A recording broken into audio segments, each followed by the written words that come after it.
तुलसी से बढ़ेगी फेस की ब्यूटी, तुलसी से बनेंगे फिट एंड हेल्दी, तुलसी से होगी सर्दी जुकाम की छुट्टी, तुलसी से होगा पाचन दुरुस्त, तुलसी से दूर होगी दमे की दिक्कत। सेहत का वरदान गुणकारी तुलसी।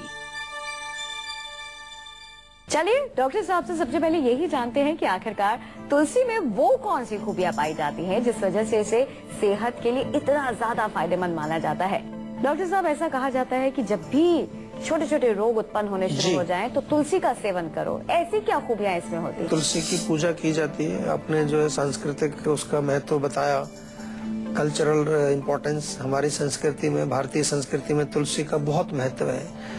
और एक चीज मैं आपको यहाँ बता देना चाहूंगा कि भारतीय संस्कृति में किसी भी चीज को महत्व कब दिया जाता है कि जब वो हमें बहुत सारे लाभ पहुंचाती है, उसी की पूजा होती है। पूजा करने का मतलब भगवान कौन होता है? जो हमारी रक्षा करे, उसी की पूजा की जाती है। तो इसी प्रकार से तुलसी की पूजा का मतलब है हमारी हर प्रकार से रक्षा करती है। तुलसी को माता भी कहा जाता है, जैसे गौ माता है ऐसे तुलसी माता है। क्यों?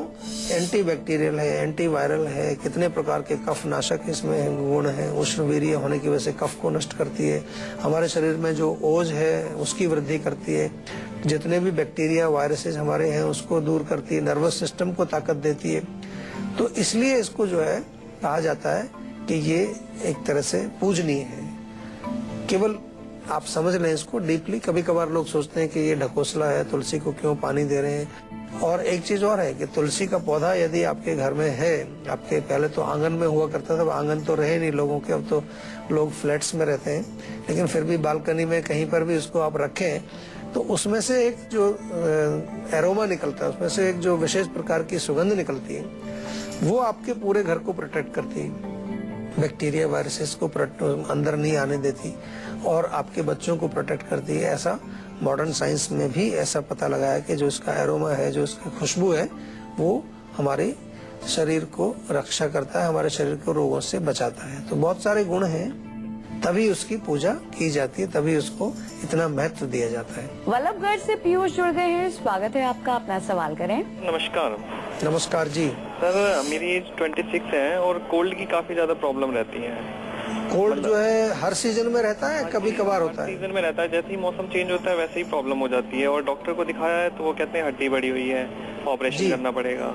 देखिए, बिल्कुल बड़ी होगी हड्डी जो डॉक्टर ने कहा है तो, लेकिन हम उसको बताते हैं कि वो हड्डी है या क्या चीज है। हम लोग ये मानते हैं कि कफ बनता है आपके बॉडी में, ज्यादा कफ का प्रकोप है। कफ का स्थान हमारा जो है छाती और इसके ऊपर के हिस्से में कफ मुख्य रूप से विद्यमान रहता है, प्रेजेंट रहता है। और जब जब कफ का प्रकोप होगा ड्यू टू रॉन्ग फूड और रॉन्ग लाइफस्टाइल, वो सबसे पहले यहीं पर प्रकोप होगा। वो किसी न किसी वीक जगह को पकड़ेगा और वहीं पर अटैक करके बीमारी करेगा। आपके केस में उसने नाक को पकड़ा हुआ है और नाक आपकी बंद रहती है, वहां से छींकें आएंगी, कोल्ड हो जाएगा, गला भी खराब हो जाएगा। सीतोपलादी चूर्ण का सेवन करिए नियमित रूप से। सीतोपलादी चूर्ण 1-1 चम्मच सुबह शाम गुनगुने पानी से या शहद में मिला के। नंबर 1 महीना इसको सेवन करने के पश्चात हमें जरूर सूचना दें कि क्या आपको हुआ।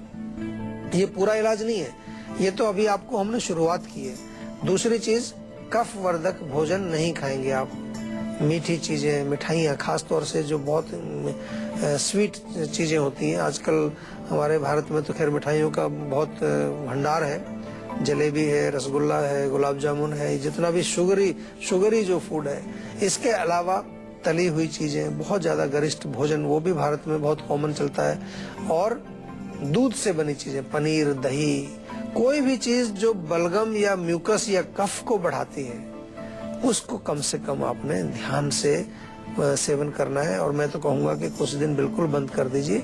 दूसरी चीज हमें करनी है कि आपकी शारीरिक शक्ति, रोगों से लड़ने की आपकी शक्ति, रोग प्रतिरोधक शक्ति, आपकी इम्यूनिटी को हमें बढ़ाना पड़ेगा। और इम्यूनिटी को बढ़ाने के लिए आयुर्वेद में बहुत सारे टॉनिक्स उपलब्ध हैं जिनका सेवन आप करें। एक बड़ा कॉमन सा टॉनिक जो है च्यवनप्राश, आजकल तो बहुत पॉपुलर है। आपने उसकी एड भी देखी होंगी, टीवी में भी एड्स आती हैं और उसमें पर्टिकुलरली ऐसा प्रोजेक्ट करते हैं कि ये इम्यूनिटी, नाक, गले वले को जो है मजबूत रखता है, उसको रोगों से बचाता है। तो च्यवनप्राश का सेवन भी आप नियमित रूप से करिए।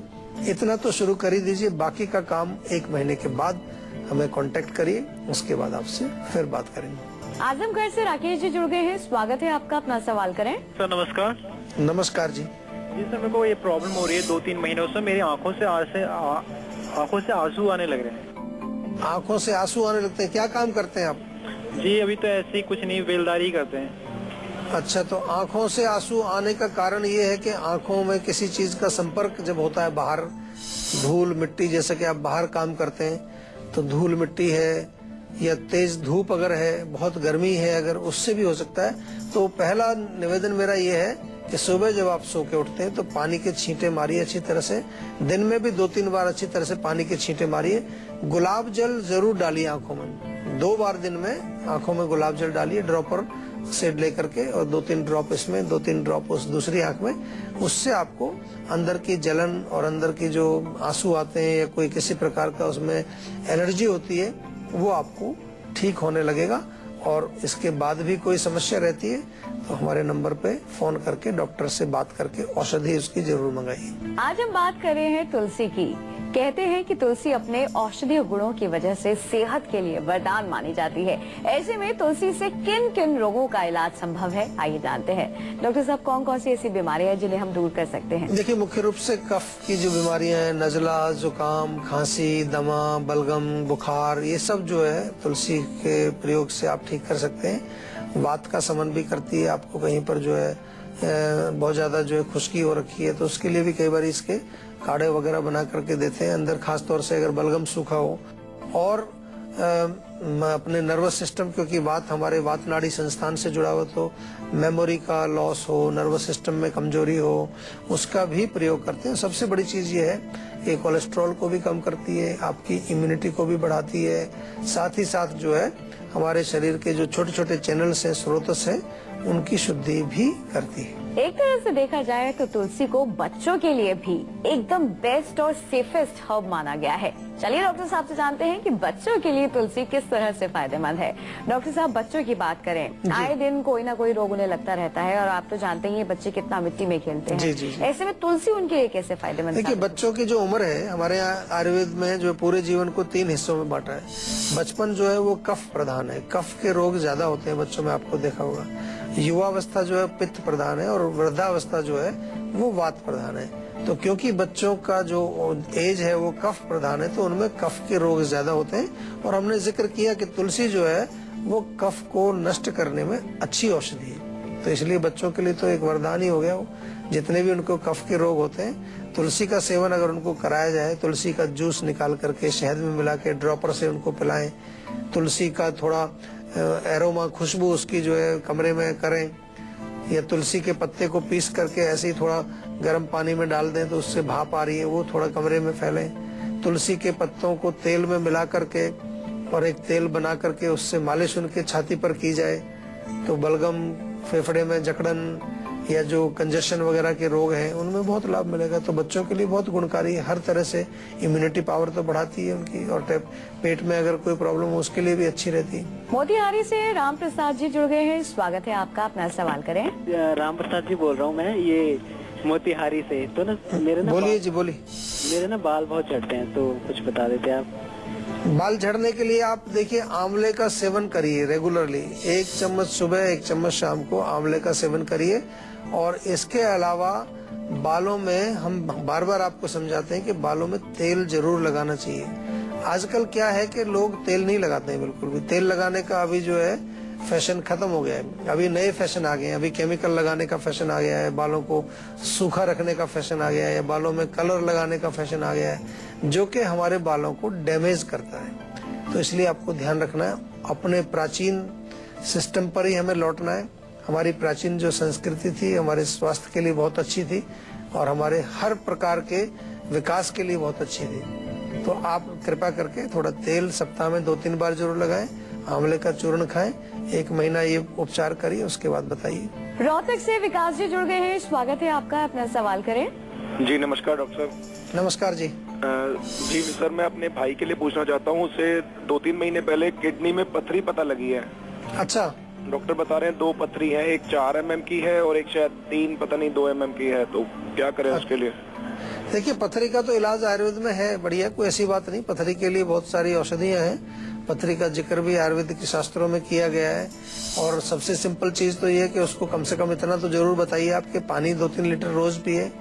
और एक कुलथ की दाल आती है, कुलथी उसको बोलते हैं, 1 बड़ा चम्मच 1 पाव पानी में रात को भिगोइए, सुबह उसको उबाल करके आधा गिलास बचाइए और उसका जो काढ़ा जैसा बन जाता है उसको वो पिए। और दाल भी खा सकता है, उसको दाल को अलग से उबाल करके पका करके उसको खा सकता है। और दूसरी चीज ये है कि आयुर्वेदिक औषधि है, इसमें आप रेगुलरली लीजिए तो आपको, मुझे उम्मीद है कि 4-6 हफ्ते में कुछ ना कुछ रिजल्ट दिखना शुरू हो जाएगा उसमें।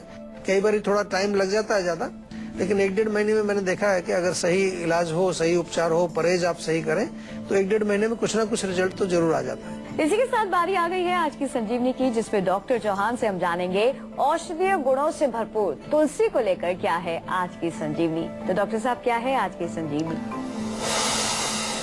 देखिए तुलसी का प्रयोग खांसी जुकाम में तो आमतौर से होता ही है। तो 3-4 तुलसी के पत्ते, थोड़ा अदरक, काली मिर्च, लौंग उबाल करके आप किसी को भी दे दीजिए, खांसी जुकाम हो तुरंत लाभ करती है। तुलसी के पत्तों का रस निकाल के अगर शहद में मिला के दिया जाए तो पथरी को भी ठीक करती है। और पेट में कीड़े यदि हों तो तुलसी के पत्तों का रस सेवन कराने से पेट के कीड़े भी दूर होते हैं। 1 चम्मच की मात्रा काफी है एक एडल्ट के लिए। और इसी प्रकार से तुलसी की जो खुशबू है, एरोमा, उसको जरूर जो है किसी भी रूप में हम प्रयोग करें। वो न केवल हमारे शरीर को लेकिन हमारे वातावरण को भी शुद्ध करता है। और बुखार इत्यादि किसी को हो जाए तो उसमें फीवर में भी तुलसी के पत्तों का रस और गिलोय का रस मिला करके बराबर मात्रा में पेशेंट को दिया जाए तो उसको लाभ मिलता है। चलिए डॉक्टर साहब से जानते हैं कि क्या तुलसी को लेकर भी कोई परहेज या फिर कोई सावधानी है। डॉक्टर साहब, क्या तुलसी के सेवन को लेकर भी कोई परहेज या सावधानी है कि दिन में इतनी तुलसी का सेवन करना चाहिए या नहीं? डेफिनेटली होता है, क्योंकि उष्ण वीर्य है, गर्मी करती है और थोड़ी तीखी भी है, कटु तिक्त उसका जो रस है। तो इसके लिए क्या करना है, आपको मात्रा का ध्यान रखना है। अगर ताजा रस लें आप तो लगभग 5 से 10 मिलीलीटर, यानी कि 1 टीस्पून या मैक्सिमम 2 टीस्पून तक उसकी क्वांटिटी आपको लेनी चाहिए। और सूखे पत्तों का आप चूर्ण बना करके अगर ले रहे हैं तो 500 mg 500 मिलीग्राम से ज्यादा नहीं लेनी चाहिए। गर्म होने की वजह से ऐसी कुछ स्थिति होती है जहां हम गर्म दवाइयां मना करते हैं, वहां पर ध्यान रखें। खास तौर से जैसे गर्भवती प्रेग्नेंट फीमेल्स होती हैं, उनमें डॉक्टर भी कहते हैं बहुत गर्म चीजें नहीं लेनी है, तो वहां थोड़ा सा ध्यान रखना चाहिए। ले सकते हैं, कोई नुकसान करने वाली चीज नहीं है, लेकिन थोड़ा सा आपको मालूम होना चाहिए कि बहुत गर्म है तो बहुत ज्यादा क्वांटिटी में सेवन उसका ना किया जाए।